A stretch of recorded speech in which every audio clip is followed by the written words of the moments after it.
Voice کے چاہنے والوں کو خوش آمدید۔ آج کی اس ویڈیو میں ہم بات کریں گے اشوک۔ اشوک کون تھا؟ کہاں سے اس کا تعلق تھا؟ اشوک اعظم ہندوستان میں موریہ خاندان کا تیسرا بڑا حکمران تھا۔ یہ موریہ سلطنت کے بانی چندر گپت موریہ کا پوتا تھا۔ اشوک 300 قبل مسیح پٹنہ میں پیدا ہوا۔ یہ 268 قبل مسیح ہندوستان کے تخت و تاج کا مالک بنا۔ ایک بہادر نڈر اور ظالم ترین حکمران تھا۔ بعض روایات میں آتا ہے کہ اس نے اپنی جوانی میں ایک چھری کی مدد سے شیر کا شکار کیا تھا۔ اس کے ظلم اور بربریت کی بے شمار داستانیں مشہور ہیں۔ اس نے اقتدار اور تخت کے حصول کے لیے اپنے 99 بھائیوں کو قتل کیا۔ اپنی حکمرانی کو وسعت دینے اور تخت کو بچانے کے لیے اس نے جنگ و جدل کے ذریعے خون کے بے پناہ ندیاں بہائیں۔ میدان جنگ میں یہ شخص اپنے مفتوح سلطنت کی رایا اور فوج کو ذبح کر کے جشن منایا کرتا تھا۔ اشوک اعظم کے زمانے میں ہندوستان کی مشرقی سرحدوں پر ریاست کلنگا واقع تھی، جو آج کل اڑیسہ کہلاتی ہے۔ یہ ریاست جمہوری اور عسکری اعتبار سے کافی مضبوط ریاست تھی۔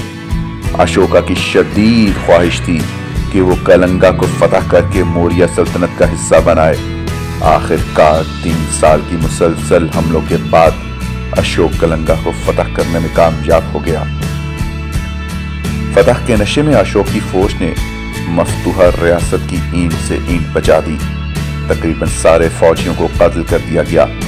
اس کے علاوہ وہ عام رایا، جن میں عورتیں، بوڑھے، بچے اور نہتے نوجوان شامل تھے، ان کو بڑی بے دردی سے قتل کر دیا گیا۔ جنگ کے بعد اگلی صبح جب اشوک اعظم میدان جنگ کا جائزہ لینے گیا تو اس نے چاروں طرف لاشوں کے ڈھیر دیکھے۔ اس نے اپنے وزیر سے پوچھا کہ یہ کتنے لوگ اس جنگ میں ہلاک ہوئے۔ وزیر نے دفع خزانہ لہجے میں جواب دیا، عالی جاہ، جنگ میں تقریباً 1 لاکھ لوگ جاں بحق اور 1 لاکھ لوگ زخمی ہوئے ہیں۔ جبکہ اشوک اعظم نے سنا کہ اس نے اتنے لوگوں کو قتل اور گھائل کیا ہے تو وہ پریشانی کے عالم میں زمین پر بیٹھ گیا اور رونے لگا، اور اس کے ساتھ ہی اس نے کہا کہ میں نے محض اقتدار اور طاقت کی ہوس میں اتنے لوگوں کی زندگی اور ان کا سکون چھین لیا ہے۔ ضمیر کی اس ملامت اور احساس ندامت کی بدولت اشوک کے اندر کا ہمدرد انسان جاگ اٹھا۔ اس کے بعد اس کی زندگی کا ایک نیا باب شروع ہوا۔ اس نے اپنی تلوار کو ایک ندی میں پھینک دیا اور اپنی 5 لاکھ کے قریب فوج کو ہمیشہ کے لیے رخصت پہ بھیج دیا۔ اشوک نے ہندو مت کو ترک کر کے بدھ مت مذہب اختیار کر لیا۔ اس نے ہمیشہ کے لیے شکار کرنا ترک کر کے سبزہ خوری کو اپنا وتیرہ بنا لیا۔ اس نے بدھ مت کو مذہبی فلسفے کے طور پر اپنا لیا اور دھرم کی فضیلتوں کو رائج کرنے کی کوششیں کرنے لگا۔ اس نے عدل و انصاف، مساوات اور یکساں انسانی حقوق پر مبنی نظام حکومت قائم کرنے پر زور دیا۔ اس نے سرکاری طور پر درہم بخوشی ملازم رکھے جو لوگوں کو تقوی کی تلقین کرتے تھے۔ اشوک اعظم نے بدھ مت کو ایک نئی جلا بخشی۔ اس نے بدھ مت میں بہت ساری اصلاحات کی۔ اس نے بدھ بخشوں کو مختلف ممالک میں تبلیغ کے لیے بھی بھیجا، جہاں اسے نمایاں کامیابی ملی۔ اشوک نے اپنے دور اقتدار میں بہت رفاہی کام کیے۔ اس نے انسانوں اور جانوروں کے لیے طبی مراکز بنائے، پانی کے بڑے بڑے ڈیم بنا کر آبپاشی کو فروغ دیا اور ملک کے کونے کونے تک شاہراہوں کا جال بچھا دیا۔ اس نے ایماندار آفیسر تعینات کیے اور ہر طرف امن و امان اور خوشحالی کو یقینی بنایا۔ یہی وجہ ہے کہ تاریخ ہندوستان میں اشوک کا دور سنہری حروف میں لکھا جاتا ہے۔